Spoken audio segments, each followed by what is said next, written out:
देहरादून में लगातार फैल रहे कोरोना संक्रमण के काबू में आने के बाद अब अस्पतालों में नॉर्मल ओपीडी को सुचारू रूप से चलाने हेतु कार्यवाही शुरू हो चुकी है।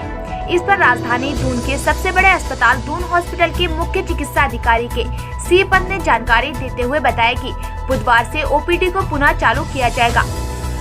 शुरुआती दौर में 25 लोगों का ही पंजीकरण कर उपचार उपलब्ध कराया जाएगा, फिर धीरे धीरे इस सीमा को बढ़ाया जाएगा। डॉक्टर के सी पद ने नए आए एस्परजिलस नामक वायरस पर भी जानकारी देते हुए कहा कि यह भी एक फंगल वायरस है और जिनकी इम्यूनिटी कमजोर हो या जो गंभीर बीमारियों से पीड़ित हो उनके लिए यह घातक है। मगर स्वास्थ्य विभाग लगातार ऑल इंडिया मेडिकल इंस्टीट्यूट के संपर्क में है और लगातार म्यूकरमाइकोसिस से लेकर एस्परजिलस जैसे संक्रमण पर नजर बनाए हुए है। साथ ही डॉक्टर के.सी. पन्त ने लोगों से धैर्य बनाए रखने की अपील भी की व कोरोना गाइडलाइन के नियमों का पालन करने का आग्रह भी किया। इसके साथ ही आपको बता दें, इलाज के लिए पूरी तरह से हॉस्पिटल कारगर इंजेक्शन और दवा सभी सुविधा उपलब्ध है, बस रोगी की टाइम पर उपचार की जरूरत है। क्या है सर ये वायरस? वायरस नहीं, एस्परजिलोसिस तो एक किस्म से फंगल इन्फेक्शन है। फंगल इन्फेक्शन है जो ज़्यादातर चेस्ट इन्फेक्शन के साथ ही होता है और ख़ास तौर पर उनके साथ होता है जिनको क्रॉनिक लंग डिसीज होती है। तो ये लोगों को एक आशंका है कि जैसे म्यूकरमाइकोसिस भी एक किस्म से फंगल इन्फेक्शन है, तो जब म्यूकरमाइकोसिस एक फंगस ऐसा आ सकता है तो अन्य फंगस भी ग्रो कर सकते हैं, क्योंकि इम्यूनिटी लेवल कम होता है, लंग कंडीशन पुअर होती है। डायबिटिक पेशेंट हमारे वहाँ बहुत हैं और कई लोग ऐसे भी हैं जिनकी इम्यूनो डिफिशेंसी स्टेरॉइड खिलाने से हो गई है कोविड की वजह से।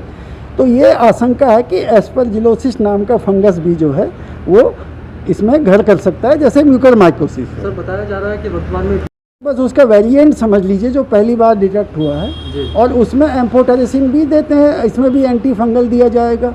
लेकिन यह है कि ये सब बीमारियां बड़ी रेयर हैं और बहुत क्रॉनिक लंग डिसीज में होती थी। जैसे पास इनकी व्यवस्थाओं की पूरी बिल्कुल, ये देखिए ये मेडिकल लिटरेचर इंटरनेशनल फिगर्स होते हैं, ये सब ज्ञान की बातें हैं। टीचिंग एजुकेशन जहाँ है हमारे पास, हमारा गाइडेंस के लिए एम्स दिल्ली है, वो हमको गाइड करता है। हमारा एम्स ऋषिकेश है, हमारे पीजीआई चंडीगढ़ है, और जो हमारे जो डॉक्टर्स हैं वो डेली अपडेट होते हैं अपनी अपनी एजुकेशन के माध्यम से।